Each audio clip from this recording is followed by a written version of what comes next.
¿Cuál es el argumento fundamental para nosotros decir que las religiones son falsas? Cada religión tiene un pilar del por qué existe. Y si ese pilar cae, lo demás se derrumba. Por acá me decían que porque han manipulado los textos, porque nos hacen creer en un ser superior. ¿Cuál sería el argumento? Todo eso está bien.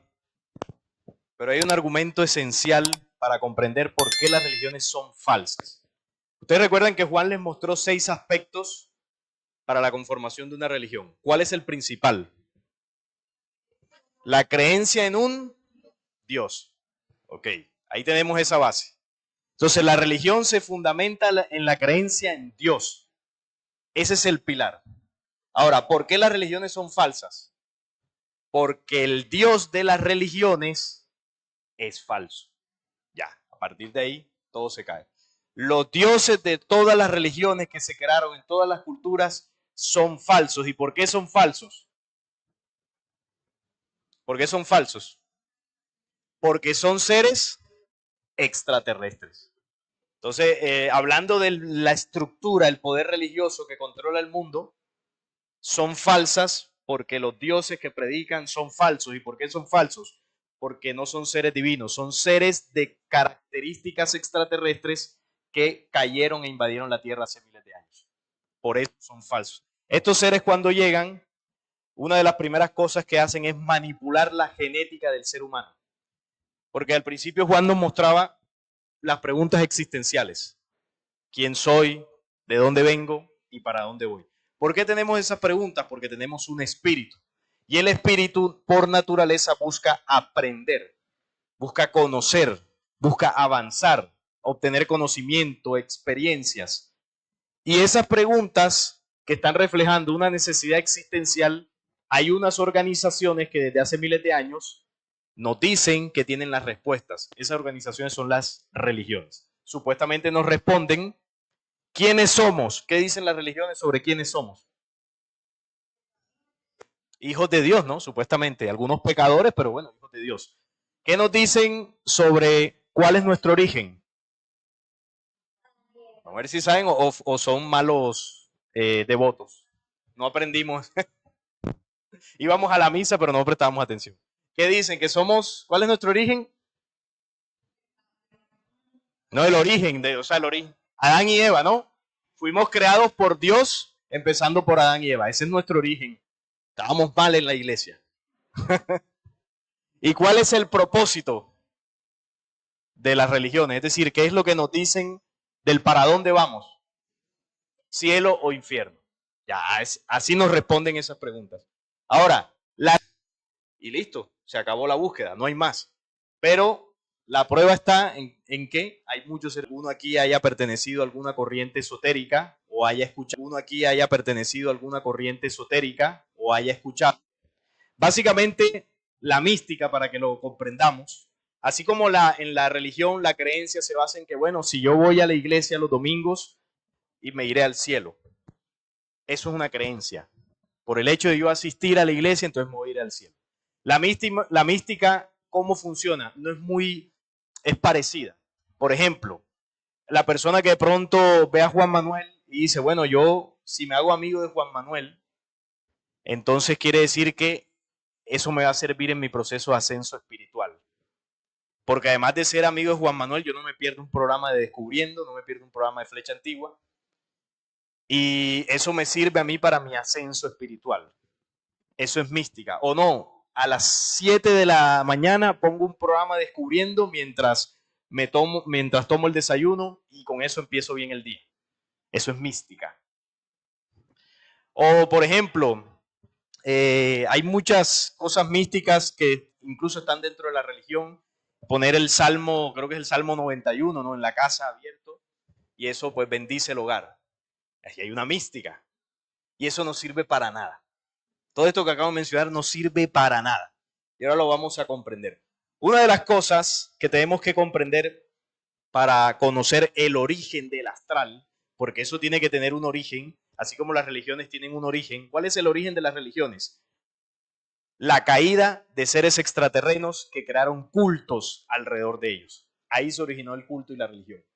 O Entonces la gente tenía contacto con el Dios, los dioses sometían a los pueblos a través de manipulación, a través de castigos, pedían sacrificios y así se comenzaron a conformar los primeros cultos primitivos, hasta lo que tenemos hoy en día. Pero el astral, que es una dimensión supuestamente más espiritual, tiene que tener un origen también. Y tiene que ver con esto. Resulta que una de las cosas que estos seres hicieron cuando llegaron a la Tierra fue mezclarse con la humanidad genéticamente. El Génesis 6 nos lo muestra de alguna forma. Aconteció que cuando comenzaron los hombres a multiplicarse sobre la faz de la tierra y les nacieron hijas, que viendo los hijos de Dios que las hijas de los hombres eran hermosas, tomaron para sí mujeres escogiendo entre todas. Entonces ahorita Juan hablaba del poder que tiene la mujer de atracción. La mujer maneja un poder, una energía magnética en sus genitales. El hombre es eléctrico. Entonces, una mujer, si lo quiere, puede atraer a cualquier varón. Bueno, hay varias cosas de por medio que tienen que darse, pero de entrada la mujer es la que manda en eso. Uno va ahí como un detrás de la mujer. Entonces, claro, incluso lograron seducir o los hijos de Dios. ¿Quiénes son los hijos de Dios? Los mismos seres que ya habían invadido la tierra. Comenzaron a ver a las mujeres y como estos seres que cayeron aquí miles de años en el pasado, ¿quiénes eran? Eran humanidades que vivían en otros mundos, como las constelaciones que mostrábamos ahorita. Esas constelaciones tienen, o son estrellas y tienen planetas girando alrededor. De ahí vienen esos seres. Esos seres fueron antes humanidades igual a nosotros. Solo que se degradaron y perdieron la posibilidad de reencarnar a nivel espiritual. Sus cuerpos se degradaron y tuvieron que valerse de ciencias genéticas para poder tomar cuerpo. Por eso en Egipto se les muestran con caras de animales, por allá en Sumeria se les muestran reptilianos, eran así. Tuvieron que hacer ese tipo de experimentos en sus cuerpos. Entonces, ellos, como son seres perversos, una de las causas de la desviación fue desórdenes sexuales allá en las humanidades donde estuvieron. Ellos se sintieron atraídos por las mujeres, pero las mujeres no se sintieron atraídos por ellos, porque eran horrendos. Esto no lo dice el Génesis, lo dice el libro secreto de Juan. Cuando ellos se acercan por primera vez a las mujeres pues no lo rechazaron. Eso es como cuando hay un hombre pues que no es tan agraciado y llega donde la chica, oye, ¿quieres bailar? Te invito a comer. La chica, no, gracias. Ni modo. Ahí sí tocó perder. Toca bajar el nivel. Entonces, ahí les pasó lo mismo, los rechazaron, dice el libro secreto de Juan. Y ellos cambiaron la estrategia, que es lo que hace el tipo que lo rechaza. ¿Cuál es la estrategia que hacemos los hombres? Se pone uno la mejor ropa, el mejor perfume. Bueno, ahí sí, si no tiene carro, le toca prestarlo. Carro último modelo, mejor dicho, la pinta, el reloj. Y ahí sí la mujer como que, uy, se puso interesante. Ellos hicieron lo mismo. Dice el libro secreto de Juan, cambiaron la estrategia, cambiaron su aspecto a través de la tecnología que tenían y cuando se les mostraron otra vez a las mujeres ya estaban como medio simpáticos y ahí sí las mujeres cayeron redonditas y se mezclaron con las mujeres a nivel sexual también. Y el resultado de esa mezcla, como dice acá, no contenderá mi espíritu con el hombre, porque ciertamente él es carne, mas serán sus días 120 años. Había gigantes en la tierra en aquellos días. Y también después que se llegaron los hijos de Dios a las hijas de los hombres y les engendraron hijos. Estos fueron los valientes que desde la antigüedad fueron varones de renombre. ¿Qué ocurrió? Se creó una raza híbrida. Dentro de esa raza híbrida había gigantes, que dicen algunos textos apócrifos que eran bastante hostiles. Dale siguiente, Juan. A la siguiente diapositiva. Productor, gracias. Aquí en el libro de Enoc tenemos una referencia a lo que les estoy diciendo. Todos y sus jefes tomaron para sí mujeres. Cada uno escogió entre todas y comenzaron entre ellas a contaminarse con ellas y a enseñarles la brujería, la magia, el corte de raíces y a enseñarles sobre las plantas. Es decir, estos personajes cogieron a sus parejas mujeres y les comenzaron a enseñar eso. Por eso es que siempre se ha asociado al tema de la brujería y la magia con las mujeres. Ustedes cuando han escuchado, no, ese es un brujo, que los hay, por supuesto, pero además es el tema con las mujeres. ¿Por qué? Primero, porque tuvieron contacto con ellas. Y segundo, porque la mujer, por su energía, tiene un don o una capacidad, digamos, más apta para manejar esas energías astrales, por la sensibilidad que tiene. Uno como hombre es como más tosco, la mujer tiene más sensibilidad para esas dimensiones. Quedaron embarazadas de ellos y parieron gigantes de unos 3000 codos de altura que nacieron sobre la tierra y conforme a su niñez crecieron. Dicen algunos textos que las barrigas de las mujeres se explotaban y una vez nacían los gigantes se las comían a las madres. Y dice acá, y devoraron el trabajo de todos los hijos de los hombres hasta que los humanos ya no lograban abastecerlos. A los gigantes se comían los cultivos, todo lo que los seres humanos producían, estos engendros se lo estaban comiendo. Entonces los gigantes se volvieron contra los humanos para matarlos y devorarlos. O sea, cuando se acabó la comida, ¿qué hicieron? Comenzaron a comerse a los seres humanos. Había una matanza impresionante en la tierra. Y empezaron a pecar contra todos los pájaros del cielo, también se los comían, contra todas las bestias de la tierra, contra los reptiles, contra los peces del mar, y se devoraban los unos la carne de los otros y bebían sangre. Eso hacía la raza híbrida, que no solamente eran gigantes. Los gigantes fue uno de los que, o una de las razas que se produjo. También hubo híbridos, o hay, porque siguen existiendo, que son iguales a nosotros, físicamente hablando. Son los mismos que hoy controlan el mundo, los más altos puestos del poder. Los de la sangre azul, los merovingios o los elegidos. Ese es el origen de esas razas, de la mezcla entre seres extraterrestres y humanos. Por eso se parecen a nosotros. Tienen la parte física de nosotros, pero por dentro, a nivel espiritual, no son humanos. Son entidades. Entonces, esto está en el libro apócrifo de Enoc, que amplía un poco más lo de los gigantes. Adelante, Juan. Entonces, ¿por qué estoy mostrando esto? Porque esto es vital, esta mezcla es vital para comprender el origen del astral. Este es el libro de los jubileos, otro libro apócrifo. Miren lo que dice. Por estas tres causas ha ocurrido el diluvio sobre la tierra. La primera es por la fornicación que cometieron los custodios con las hijas de los hombres contra lo que se les había ordenado. O sea, la primera causa del diluvio fue la mezcla de los seres extraterrenos con la humanidad. Ahí hubo una violación a la ley. Tomaron por mujeres a cuantas escogieron entre ellas. O sea, cogían ahí como si fuese un menú. Cometiendo la primera impureza y tuvieron hijos gigantes, todos ellos descomunales. Estoy mostrándoles tres referencias de tres libros distintos para que entendamos que eso en el pasado ocurrió realmente, para que no quede como una leyenda, más allá de que la ciencia o los supuestos eruditos digan que eso no es cierto.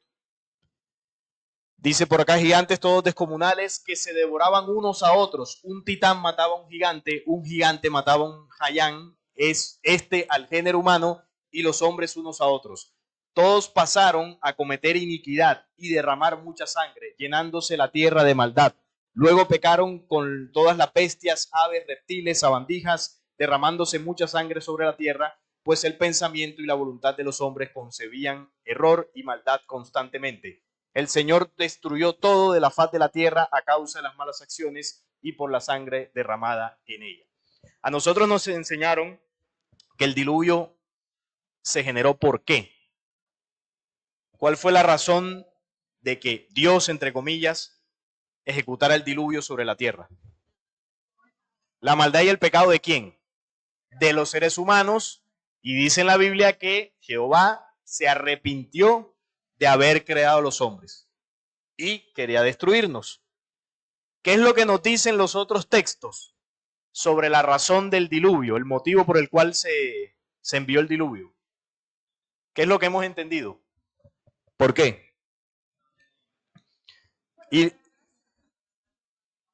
porque en la tierra habían unas razas que no eran naturales. ¿Y qué estaban haciendo esas razas aquí? Matanzas, estaban destruyendo a la raza humana, la naturaleza, los animales, había derramamiento de sangre. Esto aquí era invivible. Estaba en peligro la existencia de la humanidad terrestre. ¿Quién envía el diluvio? Recuerden que Juan ahorita mostraba también el libro secreto de Enoc y decía que creció tanto la impiedad que los clamores de la gente, de la humanidad, llegaron hasta el cielo cuando les habló de Azazel. ¿Quién envía el diluvio?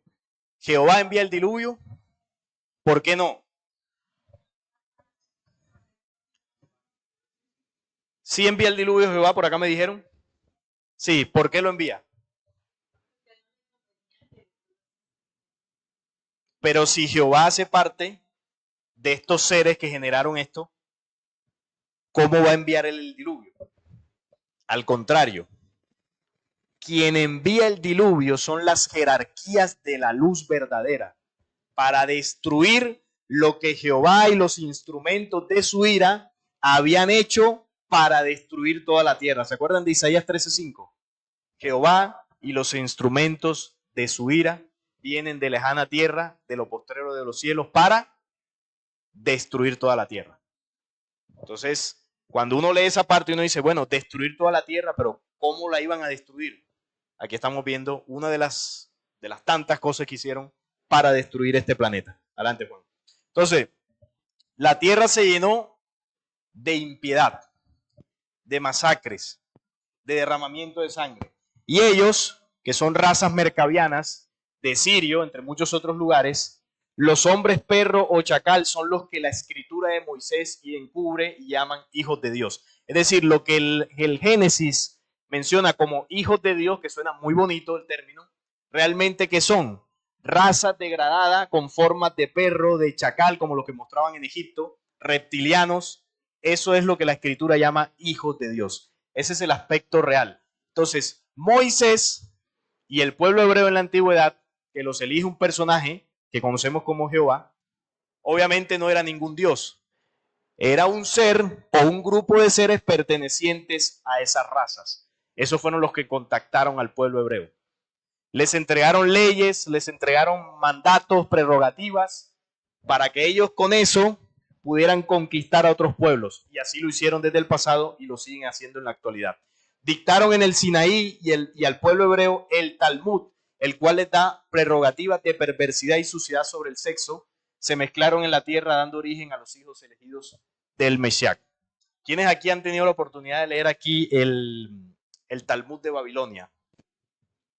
¿Se ha leído el Talmud de Babilonia? ¿Qué le parece?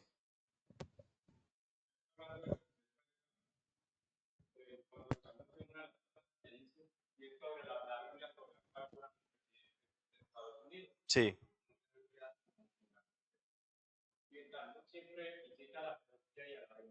Tal cual. El Señor lo ha dicho tal cual. Si usted no se ha leído eso, búsquelo. Esas son las enseñanzas. Miren, cuando, por ejemplo, en la Iglesia Católica, que es la que más conocemos nosotros, un sacerdote empieza a escalar, ¿no? Pasa de sacerdote, bueno, yo no me acuerdo las escalas, no sé si puede cura, obispo, cardenal, y sé que después del cardenal ya es el papa. Entonces, ustedes han escuchado los escándalos en la Iglesia Católica con los niños, ¿no? Y los sacerdotes. ¿Ustedes por qué creen que ocurre eso? ¿Ustedes por qué creen que no solamente ocurre, sino no se hace nada para erradicarlo dentro de la iglesia? ¿Por qué a esos curas no se les castiga como se debería? ¿Por qué creen que ocurre eso? Porque a ver, ¿alguien creo que iba a decir algo?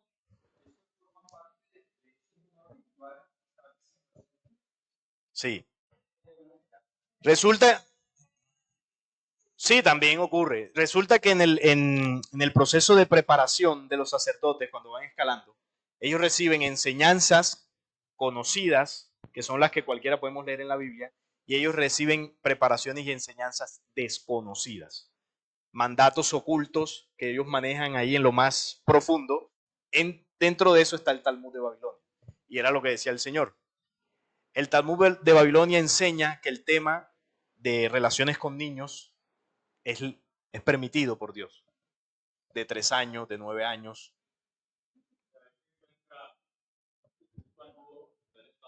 Sí, el Bohemian Group.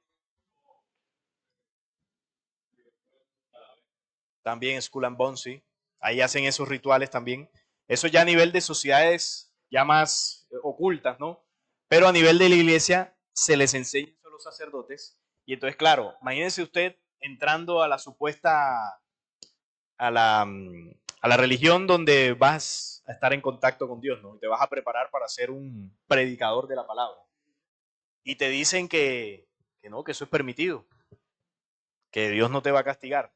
Entonces, si usted recibe el aval de Dios, ¿qué miedo usted le va a tener a la justicia del mundo? Entonces lo terminan haciendo. No todos lo hacen, porque hay algunos que dicen, no, esto no está bien, porque hay una conciencia interna que les habla y les dice, esto no lo puedo hacer, pero hay otros que se dejan llevar por sus pasiones y por eso que dentro de la iglesia se practica el celibato.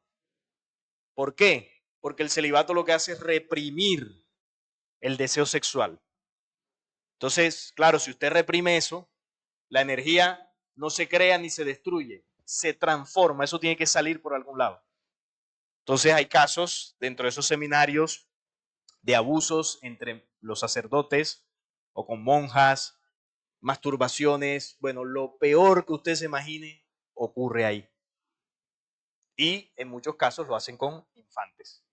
Entonces se entiende el tema del celibato tanto en monjas como en curas y por qué se permite. Aquí están algunas de las enseñanzas que están en el Talmud.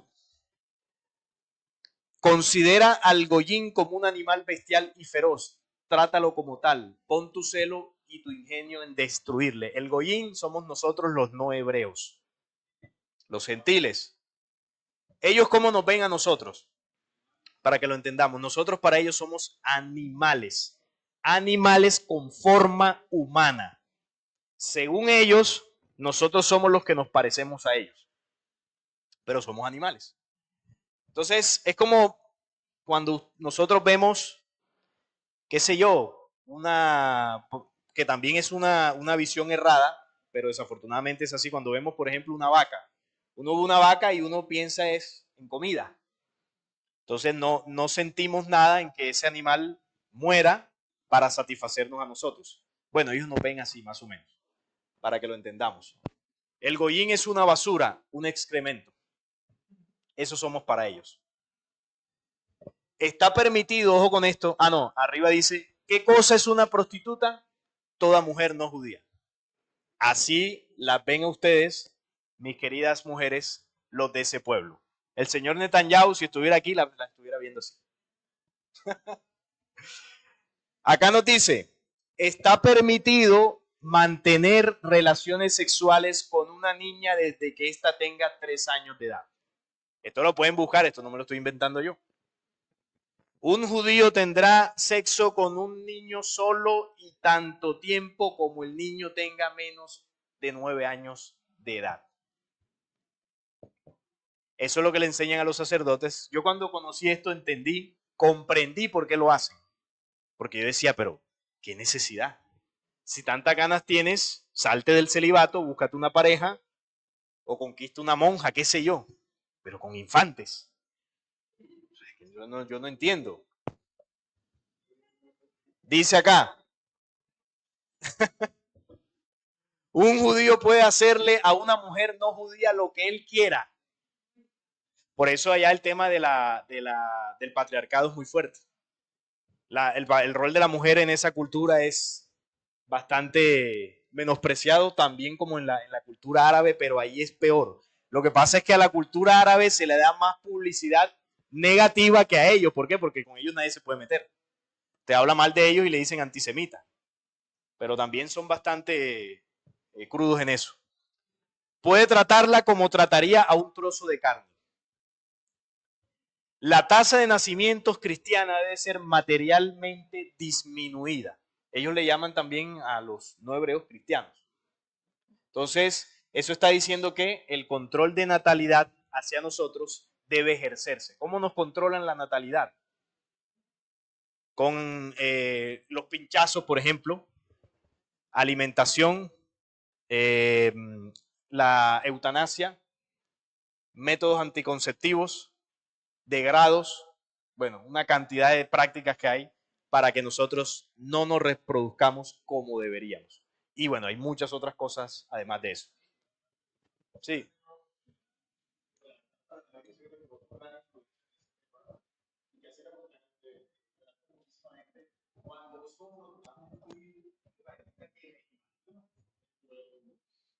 No, me han amenazado. Sí. No, pues no, lo que pasa es que ellos el argumento número uno que ellos tienen es que son el pueblo elegido de Dios. Eso es lo que ellos, con eso hacen lo que quieren. Porque es que, ¿qué pasa? Que si fuesen ellos solos los que pensaran y dijeran eso, pero gran parte de la humanidad cree eso también. Por ejemplo, los cristianos evangélicos católicos son pro Israel. ¿Por qué? Porque el mismo Dios que se predica en las iglesias cristianas es el mismo Dios de ellos, es Jehová. Ese es el nombre que uno escucha cuando va a un templo evangélico. Entonces, ellos consideran que sí son el pueblo elegido. Entonces, ¿cuántos cristianos hay a nivel mundial? 1.200 de la Iglesia Católica, 1.200 millones, somos 8.000 millones de habitantes aproximadamente. Solo la Iglesia Católica 1.200. Sumémosles los protestantes. ¿A cuánto ascendería el número? ¿2.000 millones? ¿3.000 millones? Bueno, ya. Entonces imagínate, me paro yo a debatir con un hebreo, ¿quién sale perdiendo? No por lo que él me diga, sino que tiene una turba atrás que lo va a defender a muerte. Entonces es complicado.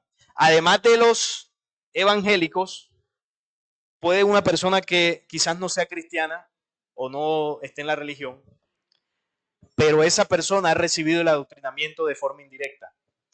Entonces usted le dice, mira, Jehová es un falso Dios. Te va a decir, estás loco. Ellos no son el pueblo elegido. Son una raza de demonios, la gran mayoría, porque hay unos que no. Te van a decir, estás loco. O sea, no tiene el suficiente argumento o conocimiento para comprender lo que tú estás diciendo. Entonces, por defecto o por descarte, se va a poner del lado del hebreo. Porque es lo que escuchó alguna vez. No, ellos son los elegidos. Entonces, digo, bueno, para no faltarles el respeto, me pongo al lado de ellos. Entonces, es una cosa muy compleja. Entonces, dentro de todo esto, de la raza de gigantes, los híbridos, que no eran gigantes también, ya vimos todo lo que hicieron, toda la perversidad. Estaba en peligro la raza humana, en peligro de extinción. Vemos las prerrogativas y leyes a nivel sexual, una desviación tremenda que todavía continúa. Entonces, ¿qué pasó en el planeta Tierra? Ellos además construyeron ciudades, la Atlántida, muchas otras ciudades que desaparecieron en el tiempo. Dice acá, más los creadores de la luz. ¿Quiénes son los creadores de la luz? Las fuerzas universales que crearon los sistemas solares, las galaxias, el planeta Tierra, los progenitores que crearon a la humanidad, las jerarquías de luz que estaban pendientes, obviamente, de todo lo que estaba sucediendo en el planeta. Y dice acá, 12.000 años atrás movieron los continentes, enviaron en el tiempo de Noé, la famosa historia de Noé, las primeras mareas que se tragaron las 7 grandes islas. ¿Te han escuchado la historia, no sé, del continente Mu, continente Lemuria, continente Atlántida, Hiperbórea? Van 4, ¿no? Son 7 que se hundieron. Sí, está Mu, Lemuria, la Atlántida, Hiperbórea y hay algunos otros que no recuerdo ahora mismo. Esos son los más famosos. Entonces se hundieron 7 grandes islas donde estos engendros habían hecho su manipulación. Y surgieron otras. Se hundieron unas y surgieron otras. Es decir, la configuración geológica del planeta cambió. Todo lo sagrado de la creación fue salvado en la tierra. O sea, lo que pertenecía a la creación original. Las demás formas del tiempo de Noé fueron destruidas. ¿Cuáles eran las demás formas del tiempo de Noé? Los gigantes, las razas negativas, es decir, las formas que no pertenecían a lo natural. Pero de esa destrucción quedaron algunas formas nigrománticas de evocación de entes malignos, de caos, de oscuridad y desorden. Ellos fueron destruidos, la gran mayoría de estas razas fueron destruidos a nivel físico, pero la energía no se crea ni se destruye, se transforma. Entonces, ¿en qué se transformó la energía de ellos? En formas nigrománticas de evocación, es decir, quedaron flotando, vagando a nivel energético en el planeta Tierra. Entonces nosotros no podemos ver esas dimensiones energéticas. En el espectro electromagnético de la luz, que vamos a suponer es de este tamaño, el ojo humano puede ver esto. Es decir, aquí alrededor de nosotros, en esta dimensión física, hay dimensiones de energía que no podemos percibir, no las podemos ver. Esos entes están aquí flotando alrededor. Y hay lugares donde se manifiestan más o se pueden sentir más, se pueden percibir más por las prácticas que se hagan en ese lugar. Si nosotros, por ejemplo, pintamos aquí en el suelo un pentagrama y yo prendo aquí unas velas y traigo una sotana negra y me pongo aquí a invocar cosas raras y ustedes alrededor comienzan a hacer mantras e invocaciones, téngalo por seguro que aquí algo pasa. ¿Por qué? Porque comienzan a ser atraídos por la energía de meditantes que están llamándolos a que se manifiesten. Yo no sé si ustedes alguna vez han jugado a la tabla Ouija. Yo una vez hace rato me puse a jugar eso con unos amigos, menos mal no pasó nada, porque si no hubiese quedado traumado. Pero sí, claro, eso es real. Lo mismo lo de la brujería. Los adivinos. ¿Alguien aquí alguna vez ha ido a que le lean las cartas, el tabaco, a ver si le están siendo infiel o algo? Bueno, habrá alguno, de pronto no dirá por pena, pero habrá alguno. Entonces, ellos, ¿cómo pueden, entre comillas, adivinarle el futuro? Porque cuando esto ocurrió, esta destrucción, que quedaron las formas nigrománticas, junto a eso se comenzó a crear una dimensión que se llama los registros akáshicos. Los registros akáshicos es como si fuese una biblioteca de información a nivel energético de toda la información que ellos han recopilado de nosotros. Es decir, cada vez que nosotros nos conectamos al astral, a estas dimensiones nigrománticas, ellos sustraen información. Entonces, si usted en un momento determinado cogió una rabia con su pareja por un proceso de infidelidad, por esa rabia que usted cogió, usted se conectó al astral. Bajó sus defensas energéticas y le comienzan a sustraer la energía. Y además que le sustraen la energía, la entidad por ahí está diciendo, este cogió rabia porque le están pegando cachos. Esa información queda en esa dimensión guardada. Entonces, usted va por esa situación, usted va donde el brujo, ¿no? O donde la señora que lee las cartas, oye, yo quiero saber qué va a pasar con mi relación. Y usted no le ha contado que tiene la infidelidad, simplemente le dice, estoy en problemas con mi relación. Cuando le saca la carta le dice, usted le fueron infiel. Ay, ¿cómo supo? No, aquí las cartas me lo dicen. Y es que resulta que la bruja o la adivina, la del tarot, se conecta al registro akáshico, ellos tienen ahí sus rituales, sus cosas, y saca la información. Información que usted mismo colocó ahí, que le sustrajeron. Entonces le dice, usted le fueron infiel y su relación se va a terminar en 2 meses. Preciso se termina. Entonces, ¿la señora es bruja realmente o es adivina? ¿Puede ver el futuro? No. Simplemente está teniendo acceso a una información que usted mismo colocó ahí y ellos interpretan esa información y dicen, bueno, si esta está aquí con problemas con su pareja, le fueron infiel, esto ahorita termina. ¿Quién es el único responsable de cambiar esa realidad? Nosotros mismos. Pero a veces le damos el poder a agentes externos. El libro de Enoch nos confirma la información que acabo de mencionar. Dice acá, y ahora los gigantes que han nacido de los espíritus y de la carne, es decir, de la mezcla genética, serán llamados en la tierra espíritus malignos, sobre la tierra estará su morada. Es decir, que luego de la destrucción de estos seres que fueron engendrados de manera antinatural, ellos serán llamados sobre la tierra espíritus malignos. Eso que a veces uno dice, yo aquí siento como un espíritu negativo en este lugar. Siento aquí como un espíritu maligno, una energía pesada. Bueno, eso que sentimos son los espíritus de los nefilín, o los gigantes. ¿Dónde están los nefilín hoy en día? Están en la dimensión del sonei. y a través del astral, porque el astral es como si fuese el puente, nos conectamos a la dimensión donde están las entidades. Entonces, ¿cómo nos conectamos a esas dimensiones? Porque hay que conocer, ahorita lo vamos a ver. Los espíritus malos proceden de sus cuerpos, que han nacido de humanos y de los santos vigilantes. Es su comienzo y origen primordial. Estarán los espíritus malos sobre la tierra y serán llamados espíritus malos. Dale, adelante. Ya esa parte no. Entonces, hubo un tiempo donde hubo un personaje que abrió el portal energético más grande de la tierra en ese momento, y fue el rey Salomón. Salomón fue el hombre que supuestamente tenía una gran sabiduría. Pero la sabiduría de Salomón no era porque un Dios se la haya dado o porque realmente él sabía mucho. La sabiduría que tenía Salomón realmente era porque tenía todo el conocimiento y las capacidades para manejar esas dimensiones, para invocar a esos espíritus para que vinieran aquí a tomar cuerpo y a manifestarse. Salomón abrió las puertas de los entes, formó el Mesías, que es el Mesías hebreo, que él mismo vuelve a reclamar hoy día. Todo el poder místico de la cábala, la magia, el poder que Salomón invocó, que era su sabiduría, los llamó a tomar cuerpo y volvió a traer al mundo. Venían desde Abraham, porque Jehová el que contacta primero es Abraham, y Moisés en el pueblo hebreo y arameo, y fueron los que le dieron entidad a Babilonia. Si ustedes investigan la historia de Babilonia, eso fue una civilización degradada completamente. Y fue degradada porque principalmente aplicaban todas esas prácticas místicas, invocación de entidades. Eso era un bacanal allá en Babilonia.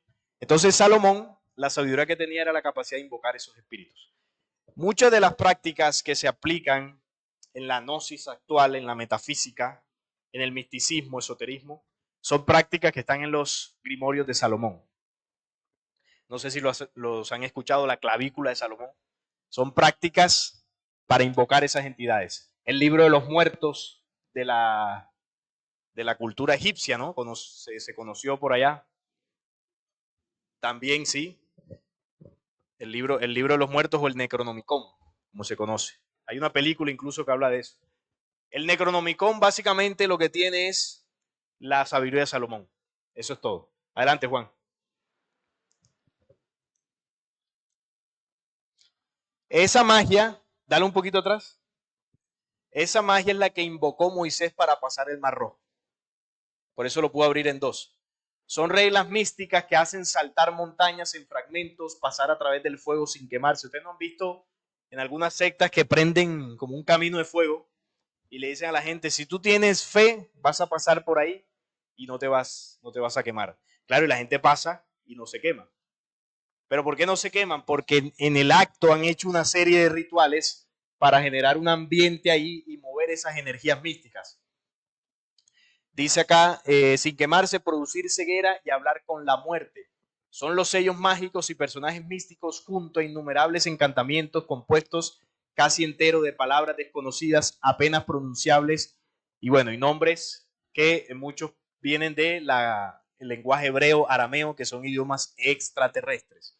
Esos idiomas fueron los que enseñó Jehová en la Torre de Babel cuando dijo, descendamos y confundamos la lengua de los hombres, y esparció todo el lenguaje por todos los pueblos de la tierra. Entonces, el arameo, el hebreo, el mandarín, el inglés, el alemán, todos esos idiomas que son supremamente complejos en su gramática, son de procedencia extraterrena de razas negativas.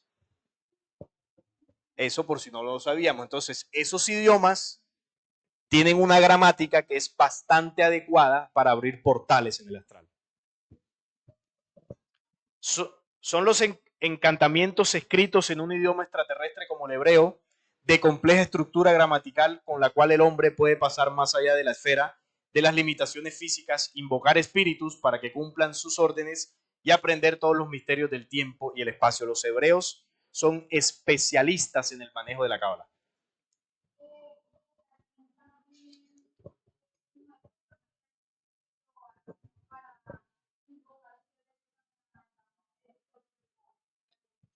También, sí. También está dentro de eso el latín. Sí, sí. Se me pasaba ahí buen apunte porque el latín también hace parte de eso. Entonces, los hebreos son expertos en la cábala, en el manejo de la cábala. Ellos tienen una serie de rituales. Por ejemplo, si usted es enemigo de un hebreo o el hebreo lo considera enemigo, le puede mandar un hechizo, una brujería, una invocación o un golem. El golem es una entidad que muchas personas pertenecientes, ¿no?, a esta raza van creando desde que están pequeños. El golem es una entidad como un amigo imaginario y ellos lo van creando con encantamientos, con su saliva, con su semen. Y llega un punto en que ya la entidad pues está bastante fortalecida y envían al golem hacia la persona. Y el golem puede llegar a hacer que esa persona, por ejemplo, termine doblegándose ante un negocio que usted esté teniendo con ese judío para que él termine beneficiado. O puede terminar influyendo en que a usted le suceda un accidente, por ejemplo. Ellos les envían el golem. Eso lo hacía Jehová. Si usted investiga en la Biblia, Jehová dice, y Jehová envió un espíritu oscuro al faraón para que el faraón no dejara salir al pueblo hebreo. Por eso el faraón no los dejaba salir, porque uno decía, ay, ¿por qué no los deja salir? Si te están llenando de plagas, ¿qué ganas tú teniendo esa gente ahí? Y no, él no lo hacía, no era porque él no quería, era porque Yahvé le había enviado una entidad y el tipo no daba su brazo a torcer. También sí.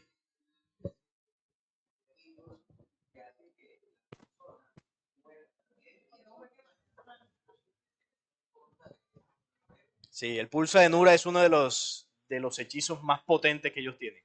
Eh, ellos lo hacen en un cementerio, se reúnen en un cementerio. Los hebreos tienen muchas prácticas en cementerios, incluso para supuestamente purificarse, para entrar a ciertos lugares allá en Jerusalén, ellos tienen que ir a cementerios. Entonces, el pulso de Nura, ellos se reúnen en un cementerio, comienzan a leer un ritual ahí y envían entidades, lo que en el Antiguo Testamento se llamaba el ángel de Jehová. Envían al ángel, que es una entidad, y vaya y hace que se muera una persona. Entonces, uno escucha esto y se puede llenar de miedo. No hay que tenerle miedo a eso, porque las entidades no son poderosas. Las entidades son energías muy débiles. Fueron destruidos en el diluvio, quedaron flotando y necesitan de nuestras energías para poder vivir. Si usted está equilibrado, usted está centrado a nivel mental, emocional, a nivel energético, le pueden enviar lo que ellos quieran, que nada lo va a tocar. No hay que tenerles miedo. Yo he tenido mis encontronazos con hebreos, incluso a nivel de YouTube, un par de veces, 2 canales dirigidos por 2 personas de esta cultura, me han escrito por interno diciéndome hasta de que me voy a morir. Y yo, qué pena, no escuches los videos. Sí. Entonces, eso siempre va a pasar. ¿Por qué? Porque aplican la venganza de amedrentarte. Y quizás de pronto hagan un ritual, manden algo, yo no sé. Yo a eso no le tengo miedo, a esas dimensiones ocultas. No le tengo miedo a que intenten atacarme, pero tampoco juego con ellas. Es decir, yo no me voy a poner a hacer rituales para ver si eso funciona, porque no me gusta. Dentro de eso, toda esa sabiduría está el Necronomicon, que ahora hablamos, dale, siguiente, que fue un libro de un árabe, Abdul al-Jazer. Bueno, él fue el que recopiló la información. Y luego este señor que vemos acá, que es Lovecraft y Elena Blavatsky, popularizaron, ¿no?, todos esos conocimientos. Los padres del espiritismo, que son venerados en algunas corrientes esotéricas, como la metafísica, la gnosis. Entonces, ellos lo que hicieron fue difundir esos conocimientos para que los seres humanos que están en una búsqueda espiritual comiencen a hacer esas prácticas y a darle sus energías a estas entidades. Dentro del pueblo hebreo también está el Zohar, que es un libro de brujería, básicamente. Eso es tremendo. El Zohar. El Zohar es un libro tremendo. Entonces, dentro de eso entra la nueva era. La nueva era, qué es lo que es? Vamos a verlo. Se conoce como New Age o nueva era a un movimiento espiritual y cultural con múltiples expresiones. Su nombre está vinculado a la era de Acuario, una era astrológica. La fraternidad conocida como Sociedad Teosófica se fundó en el año 1875 en la India y luego se expandió a nivel internacional. Las enseñanzas y doctrinas que difunden sus miembros se enmarcan en la denominada teosofía, nombre que le dio Elena Blavatsky, la escritora y ocultista rusa antes mencionada, nacida en 1831, quien deseaba hallar la sabiduría divina, oculta o espiritual. En sus orígenes también estuvo involucrada Alice Bailey, o Bailey. Ellas dos fueron las que básicamente fundaron lo que hoy se conoce como la nueva era. Todo parte de la sociedad teosófica, que básicamente reunía los conocimientos que tenía Alice Bailey y Elena Blavatsky, que fueron contactadas por la Hermandad Blanca allá en la India. ¿Qué es la Hermandad Blanca? Los que habitan en Agartha y Shambhala. Entonces ella recibió canalizaciones y le suministraron toda esa información. Ahora, ¿quién le dio la información realmente a Elena Blavatsky? Los entes que vienen desde la Atlántida, de la destrucción de la Atlántida. Ellos fueron los que le canalizaron la información a ella. Ella recopiló todo eso con esta otra señora, crearon la sociedad teosófica y a partir de ahí comenzaron a fundarse filosofías como la metafísica, la gnosis moderna, la neognosis y bueno, diversas corrientes espiritistas. Y ahí, de ahí parte lo que conocemos como la nueva era. La nueva era recoge todo.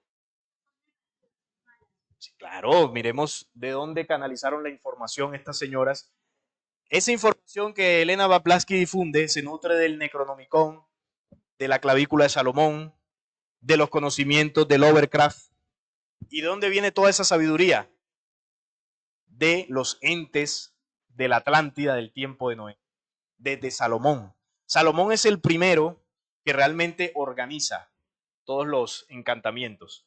Entonces, eso que hizo Salomón luego fue tomado por otros en el tiempo y le añadieron más cosas, crearon otras filosofías y en tiempos modernos, ya hablando en la modernidad, Elena Blavatsky, Lovecraft y la otra señora que está ahí, ascendidos.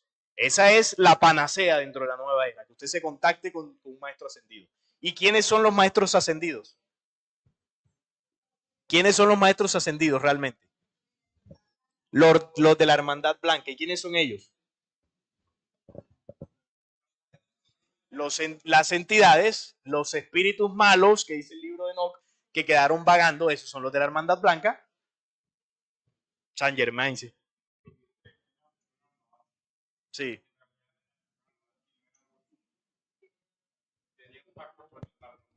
Uh -huh. Sí.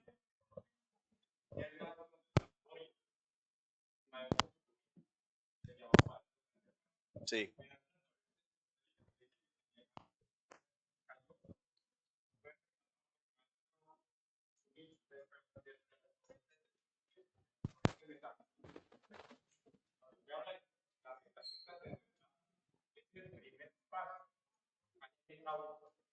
Sí, ahí dice también control mental.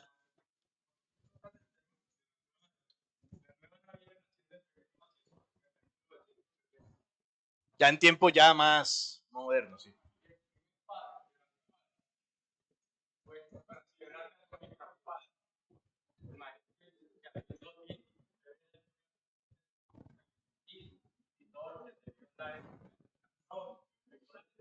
El movimiento hippie y todo eso. De hecho, hay un,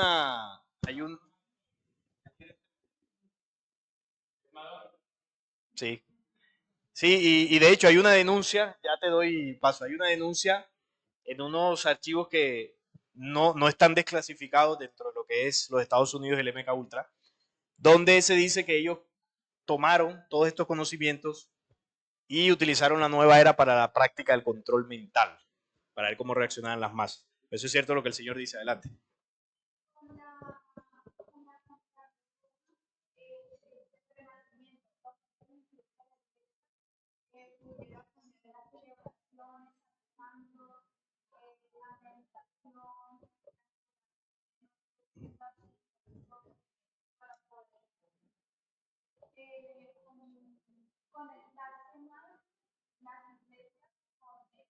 Con el astral. Sí, ahí es donde entra el rosario. Rosario es un mantra. ¿Cuántas pepitas tiene un rosario? Aquí sí hay malos creyentes. Impresionante. No estaremos en el reino del Señor. 50. Aquí hay una buena devota, ¿sí vio? Yo creo que son 50, vamos a creerle. Sí, bueno, perfecto. Bueno, el rosario es un mantra. ¿Por qué? Porque usted repite, si son 50 pepitas, como ya nos dice, usted repite 50 veces la misma oración. Entonces, él, sí, entonces ahí con esa repetidera, usted se conecta al mundo astral. Y como lo dice ahí, el mundo astral o la dimensión del astral es la puerta de acceso, lo que permite que estos entes tengan interacción en esta dimensión. Para que los seres de las tinieblas, los expulsados desde la Atlántida, vuelvan a manifestar su influencia sobre este planeta, son los ocultistas del mazo, la luz astral y sus formas que atraen durante el proceso de meditación o poner la mente en blanco. Esa es otra práctica. La mente no se debe poner en blanco. ¿Por qué? Porque la mente tiene un habitante permanente que es el pensamiento. Siempre el pensamiento está activo. Cuando usted lo incitan a poner la mente en blanco, usted está violentando un proceso natural y lo están conectando al astral. Porque ¿quiénes han tenido aquí viajes astrales? ¿Se han provocado o de pronto alguna vez lo tuvo por casualidad? ¿Nadie ha tenido un viaje astral aquí? ¿Usted ha tenido viajes astrales? No, no pasa nada. Allá también. Ah,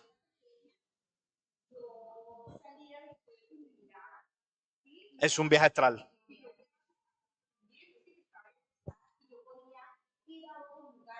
Sí, eso es un viaje astral. Algo así.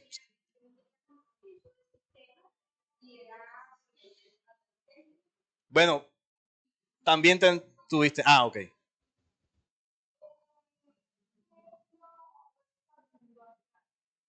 Lo opuesto al mundo astral es el mundo espiritual. La dimensión real de los espíritus. Y la dimensión real de los espíritus es esta. Aquí todos los que estamos sentados estamos en cuerpo físico, pero somos espíritus. Esta es la realidad. Dentro de esta realidad hay distintas dimensiones que son naturales. Una es la dimensión física, la dimensión mental, la dimensión espiritual. Y dentro de esas dimensiones naturales, en este planeta nos movemos. Cualquier dimensión que esté fuera de los planos conscientes del ser humano es una dimensión antinatural, como el astral. Porque tú necesitas tener un estado alterado de conciencia o no tener un manejo pleno de tus facultades para, por ejemplo, tener un viaje astral. Entonces, por ejemplo, aquí hay dos personas que han tenido viajes astrales. Ya esas no van a ir al cielo. O sea, ya no. No, mentira, no pasa nada. Eso puede ocurrir de forma involuntaria también. El viaje astral no es un proceso donde su espíritu salga del cuerpo. El viaje astral es una proyección de la mente. A través de la mente, ellos entran desde esa dimensión energética y nos conectan. Entonces, uno mentalmente, todo esto es un viaje mental, usted puede ver otro planeta, puede viajar a otra ciudad, todo a nivel mental. Su espíritu solo sale del cuerpo cuando usted se muere. Incluso las experiencias cercanas a la muerte también relatan que ven su cuerpo, pero ese es el proceso natural. Ahí cuando ya la persona está muriendo. Eso es natural que tengan esa experiencia como que flotan y ya luego viven otro proceso. Pero el viaje astral donde se ven que flotan y van a otro lugar y vuelven y viajan y salen, eso no es natural, eso es mental. Y ahí comienzan a sustraer, como dice ahí, la naturaleza humana. Dale al siguiente.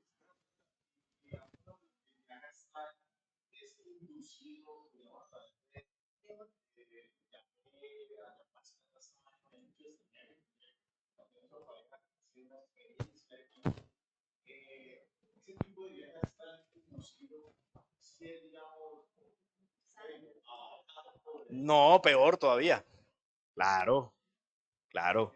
Una cosa es que tú, por ejemplo, consumas una droga por accidente, Porque, por ejemplo, no sé, tenías dolor de cabeza y resulta que había una pepa de éxtasis ahí, te la tomaste porque no sabías y tuviste el viaje. Bueno, me pasó por accidente. Y otra cosa es que tú sepas que esa es una pepa de éxtasis, igual la consumas para sentir el viaje. Entonces ya es diferente, ya es peor todavía.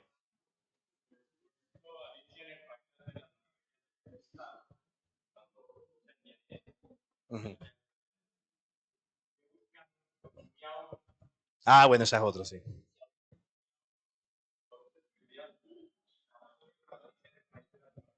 Sí, sí, sí, ahí hay un viaje alucinógeno. También se utilizan hongos para inducir un viaje astral con el yagé, la ayahuasca, los hongos. Entonces, eso yo no se los recomiendo. Eso no es positivo. Ahí usted está poniendo en riesgo su salud mental, su salud física, energética, emocional. Y es posible que en alguno de esos viajes usted no vuelva. Se quede ahí. ¿Por qué? ¿Qué hacen ellos? Dale adelante.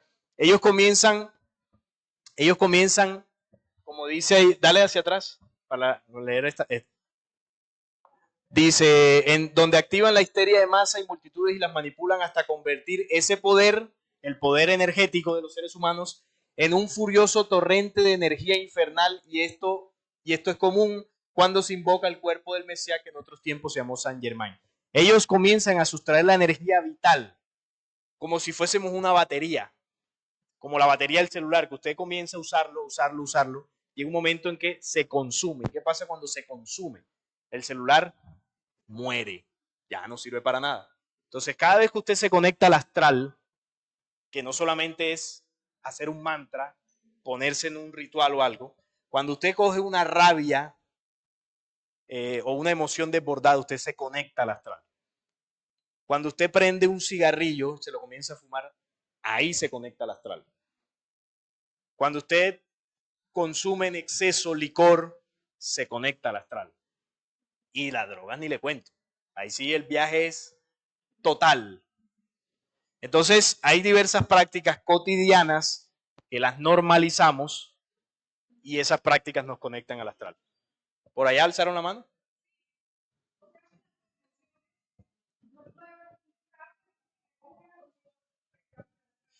Emoción desbordada. Ahorita voy a mencionar eso, la diferencia. El astral, adelante, no la escuché. Ujú.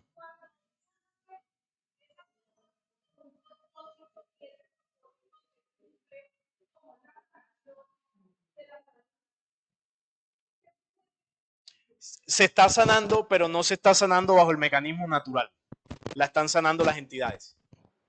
Y eso tiene un precio. Eso tiene un pacto. Porque los demonios pueden hacer caminar paralíticos, los demonios pueden devolver la vista a un ciego, los demonios pueden quitarte un cáncer, pero a cambio de. Entonces se crea un pacto donde tú estás dando tu espíritu hacia esa entidad y vas a tener un habitante permanente ahí al lado sustrayéndote la energía. Ese es el intercambio.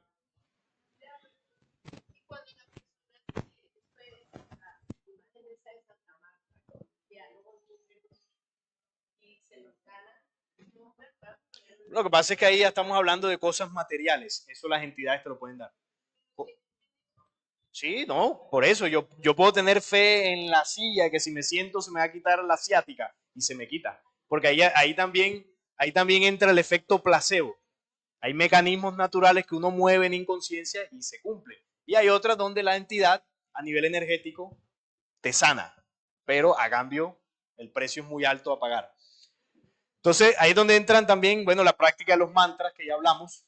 Y ahí está gráficamente el viaje astral, que es una proyección mental. Este es el famoso cordón de plata, que no es una conexión con el espíritu, sino con la mente. Dale, adelante. El, el astral busca su entrada desde el vacío al pensamiento. Entonces, ahí hay 5 sensaciones o 5 pasos si usted quiere tener un viaje astral, o si lo ha tenido, lo recordará. Un estado general de hipersensibilidad mental, seguido de un sentimiento de conciencia, se vislumbran mundos extraños revelados por primera vez durante el sueño, se producen formas agudas y peculiares, distorsionadas de audición y una ampliación de la visión. Entonces, cuando usted se conecta a esa dimensión, las larvas absorben el calor vital de las personas de buena salud y agotan rápidamente a los débiles. De ahí viene la leyenda de los vampiros. Esto explica también por qué en las proximidades de los mediums, que son personas obsesionadas por estas larvas o entidades, se produce un descenso de la temperatura en la atmósfera. Porque cuando la atmósfera está fría, oscura, densa, es el escenario perfecto para las entidades. No sé si ustedes han estado en un hospital en la noche y usted comienza a caminar por los pasillos. El hospital es frío. El silencio, la densidad, la energía pesada que se siente. Los hospitales están cundidos de esas larvas. Los cementerios también. ¿Y por qué los hospitales? Porque en los hospitales hay mucho sufrimiento. En los hospitales hay más sufrimiento que alegría. Hay más enfermedad que salud. ¿O no? Entonces, claro, son lugares. Dale al siguiente. Sí, claro. Ahí uno puede entrar a un hospital y si uno está ahí más o menos, incluso puede salir uno enfermo o con una enfermedad incubada de todo lo que se vive ahí. Entonces, cuando ellos comienzan a sustraer la energía, comienza desde la mente, usted comienza a generar como unos parásitos energéticos que se le comienzan a pegar alrededor para sustraerle su energía vital. Si uno sigue degradándose y no corta con esos pactos, con esas entidades, pueden llegar hasta bloquear su capacidad espiritual y usted puede ser víctima de una posesión, que eso es real. ¿Qué es una posesión? Un ser humano que se degradó a nivel mental y espiritual. Queda como una entidad dentro. Es decir, la entidad suplanta a ese espíritu hasta llevarlo a la muerte.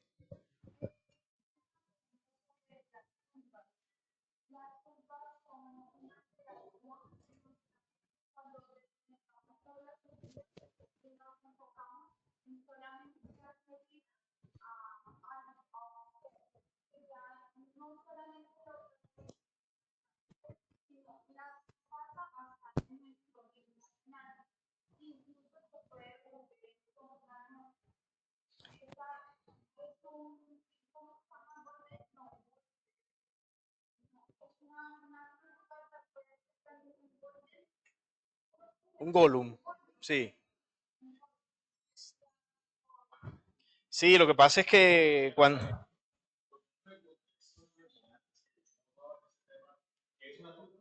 Una tumba, una tulpa, bueno, que ella misma nos explique.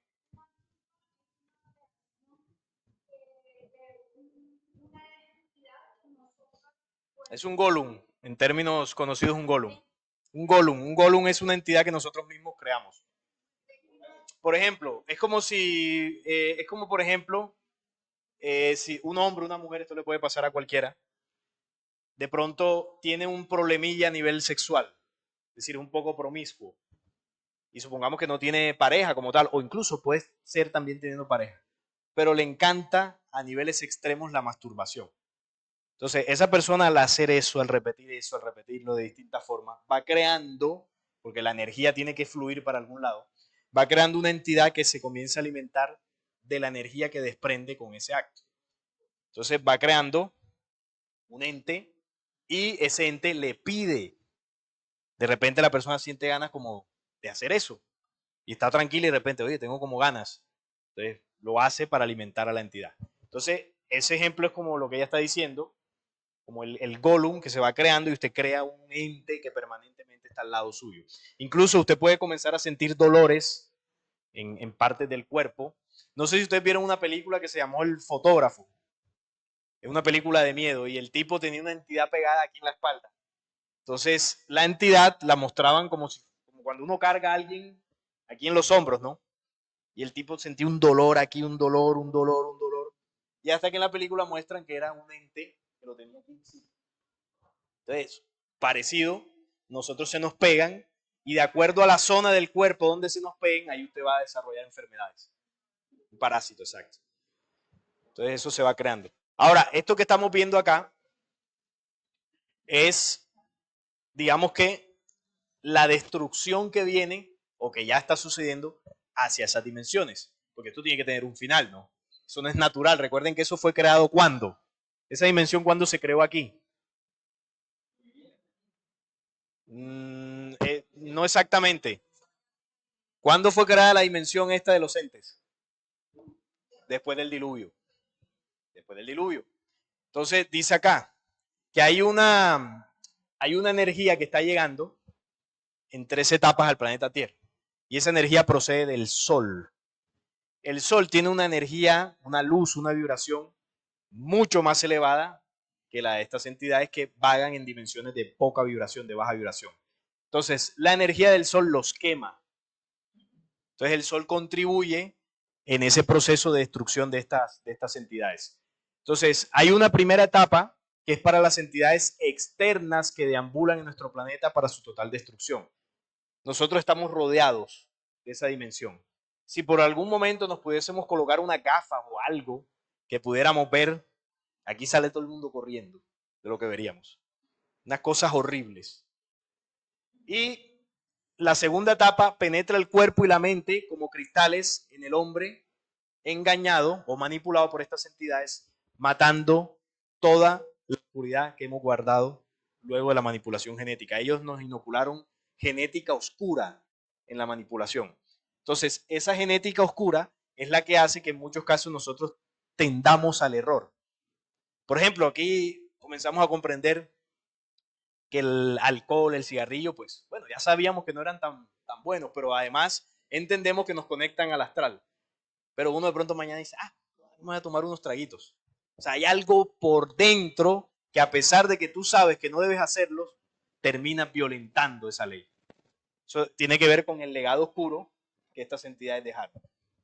Entonces, hay una energía que viene a quemar las larvas externas y hay una energía del sol que penetra nuestros cuerpos a nivel celular, a nivel genético, buscando remover eso. Y también hay otra energía, el origen es desde el sol, pero esa otra energía, hay seres humanos que están en un proceso de transformación que son capaces de transmitirla, es decir, toman la energía del sol, hacen el trabajo que tienen que hacer y son capaces de retransmitirla de corazón a corazón para impulsar a otros seres humanos a que hagan ese proceso de transformación. Son como si fuesen difusores de ese plan. Entonces, estas son las etapas y por eso vemos que el Sol está teniendo una actividad bastante fuerte en los últimos años. Esto no es de este año.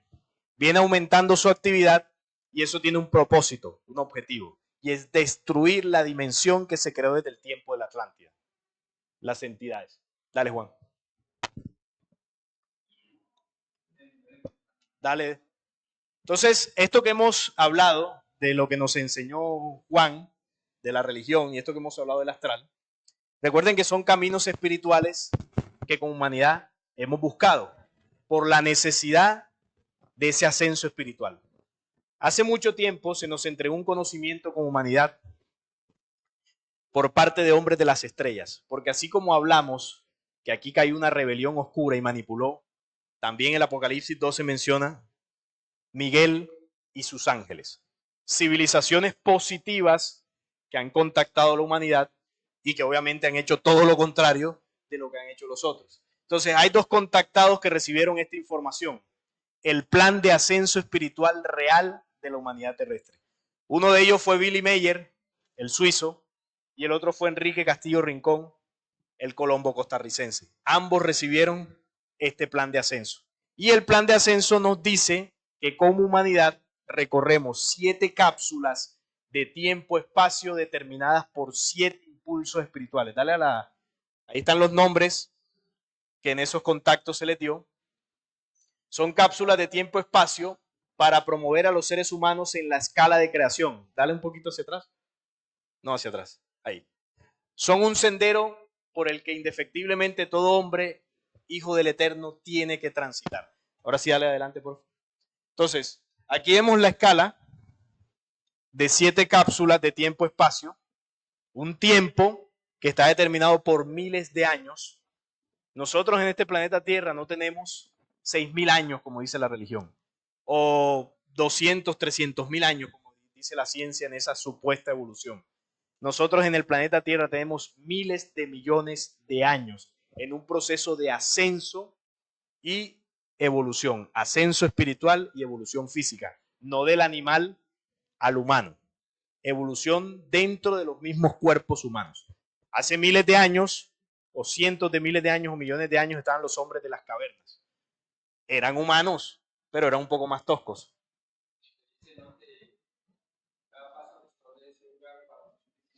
Aproximadamente, unos 4.300 millones de años. Entonces, cada paso de estos está determinado por 7 impulsos. O sea, cada paso yo necesito recorrer 7 etapas o impulsos espirituales para ascender a la segunda escala. Entonces, cada impulso de esos tiene, digamos que, una esencia o está determinado por unas acciones humanas. Devuélvelo hasta donde están los nombres, por favor. Al anterior. Aquí están los nombres. Vida inicial o primaria, vida razonada, vida intelectiva, vida real, vida creacional, vida espiritual o vida luz. Si usted busca el contacto de Billy Mayer, esto le va a aparecer en inglés, pero es lo mismo. Traducido al español traduce eso. Entonces, la vida inicial o primaria es el tiempo de los hombres de las cavernas. El hombre primitivo. Humanos, no micos, ni monos, ni nada de esto. Humanos. El hombre fue ascendiendo, fue aprendiendo, fue avanzando y avanzó en estas escalas.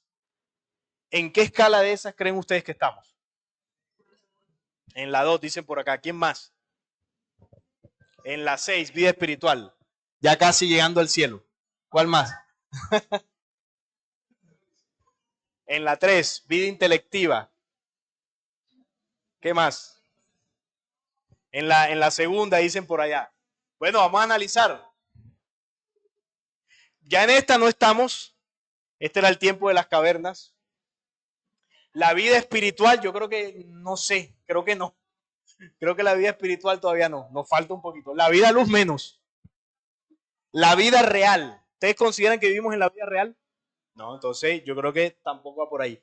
La vida intelectiva. ¿Será que nosotros vivimos dentro de una verdadera inteligencia? Yo creo que nos falta un poquito, ¿no? La vida razonada. Ahí estamos nosotros. La vida razonada. Nosotros nos movemos por la razón. La razón es la que nos mueve. Todos tenemos la razón. La razón es un mecanismo natural. La razón es la que organiza nuestros procesos mentales, nuestros pensamientos, para que demos respuestas coherentes. Por ejemplo, si yo le pregunto a ustedes qué hora es, Elizabeth, por favor.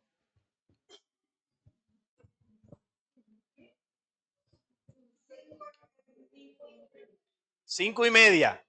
¿Qué pasa si yo le pregunto a ella la hora y me responde azul?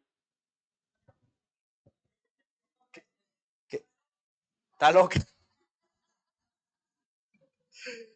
Uno dirá, y Elizabeth perdió la razón, porque no tiene coherencia en la respuesta. Entonces, cuando usted ve, por ejemplo, hay personas que están en condición de calle y usted de pronto les pregunta algo y le van a responder de cualquier forma. ¿Y por qué llegan a ese estado? Porque han maltratado tanto su proceso cerebral, su proceso mental por vicios y una cantidad de cosas que pierden la razón. Entonces, en ese proceso de la razón, nosotros buscamos el camino espiritual correcto. Y ahí es donde entra la religión, la nueva era, el astral, como falsos caminos espirituales. Entonces, acá lo que les vamos a mostrar ahora para terminar son las verdaderas 7 leyes del ascenso del espíritu. Usted con esas 7 leyes no tiene que hacer más nada. Ni rosarios, ni rituales, ni camándulas, ni meditación trascendental, ni el crucifijo, ni ir allá a las 3 cruces a rezar. No necesita nada de eso. Miren lo que dice acá. Esta información la entregaron los mismos que entregaron el plan de ascenso que vimos ahorita. Ojo con esto. El ascenso del espíritu es un sencillo y simple camino, sin tanta cosa, ¿no? Que solo se recorre con la comprensión de aplicarse sus leyes exactas de elevación. O sea, ni más ni menos. Estas rechazan por sí mismas toda posibilidad de credulidad. Es decir, cuando usted está en el verdadero camino del espíritu, la creencia disminuye. Estas rechazan por sí mismas toda credulidad, mito, fanatismo o aplicación de cualquier otra filosofía del pensar. Metafísica, gnosis, espiritismo, rituales. Eso no está dentro del verdadero camino espiritual. Porque el verdadero camino espiritual es el vivir en la esencia de la conciencia del ser que es y hacia el cual se encamina. Entonces les voy a mostrar porque son 7 leyes. Son 7 pasos de ascenso y son 7 leyes. Con esas leyes a usted no le hace falta más nada. Entonces, vamos a la primera. El cuerpo luminoso. El cuerpo luminoso consiste en erradicar del cuerpo físico todo flujo infeccioso que lo contamine. Usted interprete cuál flujo infeccioso lo contamina. Podemos hablar de qué flujos infecciosos.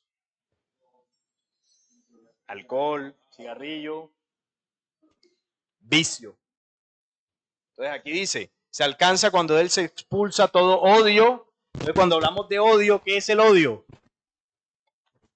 Es una emoción negativa. Y eso produce un fluido sanguíneo contaminante para nuestras células. Por eso el dicho que dice que el sentir odio es como tú tomarte un veneno y esperar que la otra persona se muera. Eso es real. Usted se está tomando un veneno de neurotransmisores a nivel celular. Entonces, cuando del cuerpo se expulsa toda enfermedad, cuando dice se expulsa todo vicio, sufrimiento, sacrificio y amargura, que en suma todo eso produce el envejecimiento, la enfermedad y la muerte de las fuerzas vitales del hombre. Todo eso debe cambiarse por felicidad, equilibrio, armonía y paz, que es el fruto de la aplicación de las restantes leyes. Entonces, aquí queda la interpretación y la conciencia de cada quien. ¿Cuáles son los flujos infecciosos con los cuales usted está contaminando su cuerpo? Eso ahí cada uno lo reflexiona. Eso es lo que no está permitiendo que nosotros comencemos un verdadero camino espiritual. Hermes Trimegisto, en uno de esos documentos, en un diálogo que tuvo con su hijo Tad, el hijo le dice, padre, yo quiero alcanzar la inteligencia. ¿Cómo hago para alcanzarla? Y le dice Hermes, hijo, si tú quieres alcanzar la inteligencia, lo primero que tienes que hacer es limpiar tu cuerpo. Entonces, ese conocimiento de Hermes encaja con estas leyes. Tienes que limpiar tu cuerpo. En los conocimientos que Jesús transmitió a través de sus apóstoles, decía Pablo que era necesario forjar el hombre nuevo. Pero para hacer eso había que dejar atrás el hombre viejo. ¿Y el hombre viejo qué condición tenía? Está plagado de vicios, el hombre viejo. Eso lo dice Pablo. Entonces, los vicios son los que contaminan y dañan el cuerpo físico. Cada uno sabe qué vicios tiene. Entonces, no importa si usted se compra el último libro de Saint Germain, no importa si usted vaya a la Gnosis y se compra una pirámide de esas y se mete ahí a hacer rituales, no importa si usted es amigo del pastor, del sacerdote, del cura, no importa, eso no sirve para nada. Si usted no limpia su cuerpo, usted no va a ascender espiritualmente o no va a avanzar. Haga lo que haga. El camino espiritual es sencillo. ¿Usted quiere ascender espiritualmente? Comienza a batallar con sus vicios. Comience a dejarlos. Y ahí comienza el camino. Sin posturas raras, sin nada raro. Eso como cuando usted tiene ganas de, no sé, de orinar. Que ya me están dando ganas, ahorita voy. Yo para ir a orinar, que tengo que ponerme aquí un crucifijo y rezarle, ay Dios mío, si Dios quiere voy y orino. No, tengo la necesidad y voy. Así es el espíritu. Usted quiere transformarse, simplemente haga los procesos de transformación. La ley de la mente sensata, esta se obtiene cuando de ella se elimina primero todo flujo infeccioso del cuerpo, pero además la mente sensata actúa creando y no destruyendo. ¿Qué es lo que nosotros hacemos con el pensamiento? ¿Será que somos muy chismosos? ¿Criticamos? ¿Hablamos mal de la gente? ¿O maquinamos cómo hacer el mal? La mente sensata actúa creando y no destruyendo. Si usted identifica que su mente está destruyendo, no entrará al reino de los cielos. Sanando y no trayendo muerte. demasiadas preocupaciones, demasiado estrés, terminan enfermándonos, forjando el futuro del espíritu y no deteniéndolo. Si usted está pensando, ideando acciones para su vida que en lugar de beneficiarlo lo perjudican a nivel espiritual, usted no está forjando el futuro de su espíritu. Usted continúa en el atraso. La mente sensata tiene esas condiciones. Una mente creadora no anda pensando en cosas que no le sean de provecho. La tercera, emociones libertarias. Las emociones libertarias son las verdaderas emociones. Ahorita me preguntaban qué diferencia hay entre o por qué las emociones nos conectaban al astral. Cuando hay un desborde de las emociones, que ya pasa de los límites, son emociones destructivas. Cuando usted tiene demasiado odio, cuando usted tiene demasiada euforia, demasiada tristeza, ahí usted se está destruyendo. Pero las emociones libertarias es la respuesta y logro de las luchas emprendidas y ganadas en la primera y segunda ley. Cuando usted limpia su cuerpo de vicios y forja su mente en una dimensión creadora, sus emociones van a ser puras. Porque si usted despojó de su mente el chisme, la crítica, el resentimiento, el odio desaparece. Entonces, cuando usted ve a la persona a la que ya perdonó o la que logró superar una diferencia, usted ya no va a sentir esa emoción de desprecio y de odio que antes sentía. ¿Por qué? Porque limpió su cuerpo y limpió su mente. Y esto es una cadena, causa y efecto. Así funcionan las leyes. Dice acá, la mente condicionada siempre a la búsqueda de nuevas alturas espirituales no se detiene y por el contrario está ávida de nuevos logros y mayores comprensiones de acción en pos de una luz mayor que siempre estará cada vez más cerca y de mayor intensidad a cada paso. Así se logran las emociones libertarias cuando la mente está limpiada. Dale adelante. Luego, cuando se limpia el cuerpo de vicios, todo esto es causa y efecto. Esto no es algo de matemática o de no, primero voy a hacer esto, luego lo otro. Esto tiene una mecánica de ejecución. Cuando se limpia el cuerpo de flujos infecciosos, de vicios, se limpia la mente y se controlan las emociones, surge una ley que es la ley de comprensión voluntad. Ustedes han escuchado la palabra no comprender. No, yo lo quiero comprender a ella, yo lo quiero comprender a él. Si nosotros no nos limpiamos, no vamos a comprender a nadie. Eso es mentira. La comprensión es una ley espiritual. Y aquí esta cuarta ley conecta la dimensión física con la dimensión espiritual. Se despierta un dote del espíritu, una condición espiritual para yo poder comprender al otro. Algunas veces tenemos problemas con personas, o no sé si alguna vez ustedes en la calle les hayan robado, no sé, sus pertenencias, o alguien les haya hecho mucho daño. Y eso duele, pero no somos capaces de comprender eso. Vivimos con un odio, un resentimiento. Algunos se vengan, otros sufren, o con una persona una pareja que le fue infiel, un amigo que los traicionó, un padre que no estuvo, una madre que no se portó de la mejor manera. Es decir, las situaciones que usted se imagine. Nosotros no somos capaces de comprender eso. Nos sumergimos en el odio, en el resentimiento y nos destruimos pensando en esa situación. Pero en el momento que nosotros emprendamos un camino del espíritu real, yo les aseguro que vamos a superar esas situaciones. Las vamos a comprender. Y la comprensión nos quita un peso de encima. Ya la emoción cesa, el cuerpo no se contamina y la mente está enfocada. Comprendo la situación y como dice ahí, la voluntad me incita a continuar, me invita a continuar. Al trascender cada uno de los pasos que exige el cumplimiento de las tres leyes anteriores, alternando cada una de ellas en la vida cotidiana, esto no es cuando voy el domingo a la iglesia o cuando voy a la reunión de la metafísica, que ahí es donde voy a ser espiritual. Esto debe ser cotidiano. En el diario, como ir al baño, el ejemplo que les ponía ahorita. Tenemos entonces como respuesta al acto de la comprensión, que es una sustancia de vivencia con inteligencia, en síntesis de voluntad creadora. Entonces la voluntad, luego de haber vivido dentro de estas leyes, nos mueve, nos impulsa a seguir creando nuestro camino de espíritu. Dale a la siguiente. Y ahí se despierta la quinta ley, que es la inteligencia superior. Y esta ley básicamente es que nosotros estamos dotados de 3 inteligencias. La inteligencia del cuerpo físico. El cuerpo físico tiene una inteligencia, por ejemplo, para procesar los alimentos. Imagínense uno pendiente de sacarle los nutrientes a la manzana que me acabo de comer.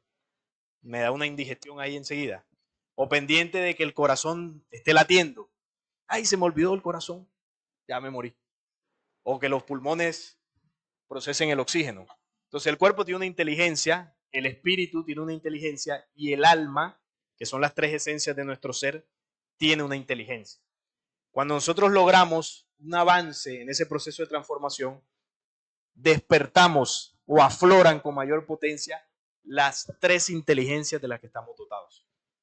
Entonces el cuerpo se sana, brota esa inteligencia que él tiene, el espíritu, que es lo que somos, comenzamos a beber de esos dotes y capacidades que traemos a nivel espiritual, y la guía sabia del alma, que siempre nos indica el camino correcto, la vamos a escuchar con más claridad, porque ya estamos limpios de todas las distracciones, o estamos hasta cierto punto limpios de los vicios, las distracciones que hasta el momento nos han sometido. Esa es la triple inteligencia de ya el cuerpo sin mente, la mente mucho más enfocada y un espíritu encaminado hacia el camino de la sabiduría.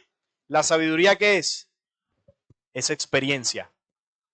Por eso decimos que los ancianos son sabios, porque tienen experiencia. Entonces, cuando ya yo logro un nivel de sabiduría por mi mismo proceso de trabajo interior, ya yo no le tengo que preguntar al gurú, oye, ¿cómo hago yo, por ejemplo, para sanar una rabia que tengo? Pues eso nosotros lo preguntamos, o vamos donde el chamán, yo quiero que tú con este yagé me ayudes a mejorar mis emociones. O vamos donde el pastor, ay pastor, ¿será que si yo hago esto entraré al reino de los cielos? Esas son las preguntas que nosotros hacemos. Entonces cuando se alcanza la sabiduría, ya yo no necesito preguntarle a nadie cómo es mi camino espiritual, porque ya recorrí un camino y ya lo sé. Ya sé que las demás cosas, las demás corrientes, las demás religiones y todo esto no me van a entregar las respuestas que yo estoy esperando. La sabiduría fluye como resultado de la experiencia. Ya reconozco que soy mi propio camino, yo soy mi propia verdad y yo soy mi propia vida. Sin maestros ni nada de esto. Adelante, Juan. Y la séptima es el reconocimiento de lo que somos. ¿Recuerdan la pregunta existencial? ¿Quién soy? ¿De dónde vengo y para dónde voy? Comienzan a tener respuesta a esas preguntas desde adentro. Entonces, una cosa es el ser y otra cosa es el soy. El ser es la identidad individual que vamos logrando en nuestras reencarnaciones como espíritus. Es la identidad que yo mismo formo. Y el soy es la identidad que tengo desde el origen de la creación. Desde el mismo origen de la creación ya somos, preexistimos, ya estamos en la mente creadora de todos los universos. Y en el momento que comenzamos a existir se nos entregó un espíritu individual para que forjáramos nuestra propia identidad del ser. Entonces lo que nosotros somos en esencia es el espíritu, es nuestra identidad. Es el cúmulo de experiencias vividas lo que determina nuestra propia identidad. Y el espíritu busca parecerse al ser. Es decir, nosotros como identidad individual, en ese proceso de aprendizaje, tenemos una guía que en nuestro interior representa el alma. El alma es la perfección en la creación. Como Jesús le decía a los apóstoles, sed perfectos como vuestro Padre es perfecto. Entonces aquí ninguno somos perfectos, pero sí tenemos una guía que nos va llevando en ese plan de ascenso que les mostré ahorita de miles de años de tiempo, miles de años, miles de millones de años de ascenso. Entonces el objetivo es llegar a la vida luz y la vida luz no es el reino de los cielos. La vida luz es una dimensión donde ya pasaremos de tener cuerpo físico a cuerpo espiritual hasta convertirnos en luz pura, porque no siempre tendremos esta materia inerte. Bueno, inerte no, pero es una materia que está manipulada. Ese es el plan de ascenso, para allá vamos. Entonces, si yo quiero recorrer ese camino de la mejor manera, hay unas leyes muy prácticas, sencillas desde mi punto de vista, que en la medida que yo lo haga en la vida cotidiana, voy a lograr un nivel espiritual que ninguna religión, ninguna corriente mística le ha entregado a esta humanidad. Porque a nosotros nos dicen que para dejar un vicio hay que hacer 25 prácticas espirituales para ver si funciona. Y la muestra de que no funciona es que aún hay gente metida en esas corrientes buscando respuestas. ¿Yo qué les propongo? Apliquen esas leyes. Comienza a batallar con sus vicios y usted verá resultados. Porque es un mecanismo natural. Cuando los hombres de este tiempo reconozcan su ignorancia ante la ley de la vida y deseen caminar indetenibles hacia el encuentro de sí mismos, con estas simples leyes de ascenso espiritual tendrán todas las respuestas. Sin ellas y su cumplimiento, ninguno logrará su libertad de espíritu. Es en el tiempo que todos los verdaderos buscadores de la médula interior hagan carne viva estas leyes. Cuando se apliquen, las respuestas llegarán a la humanidad. Lo que tanto hemos buscado llegará a nosotros, desde adentro. Nadie nos lo va a decir por fuera. Es un encuentro con nosotros mismos.